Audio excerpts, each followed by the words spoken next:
Откако добил зелена карта преку програмата за лотарија, Ерик Аламша дошол во САД од Индонезија на крајот на 2019-та заедно со неговата сопруга Сари и двете деца.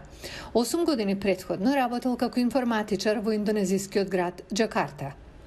Но и покрај големото работно искуство, тој се уште не може да најде постојана работа. Од сите апликации за работа, меѓу кои во секторот за информатика, добивам одговор само од суштинските бизниси, како аптеки и продавници за храна. Можеби треба да паузирам со барањето работа во струката. Во меѓувреме, Аламша работи на каса во продавница за производи за домакинството во Мериленд. Овој бизнис се смета за неопходен и работи за време на пандемијата. И Винија Агнесија исто така е добитничка на зелена карта преку истата програма. Таа заминала од Индонезија за време на последната студентска година и се преселила во Њујорк на крајот на 2019-та.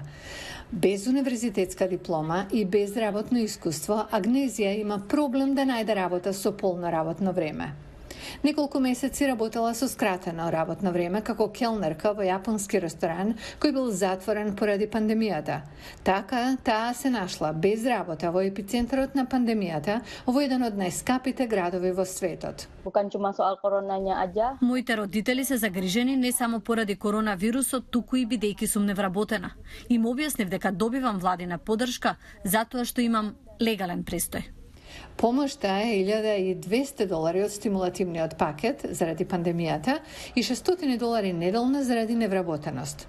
Со овие пари таа ги подмирува трошоците за домување, храна и превоз додека бара работа.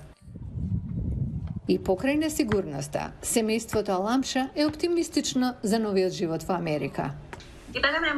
Дојдовме овде за нашите деца и нивното образование. Ке издржиме. Верувам дека работите ќе се подобрат.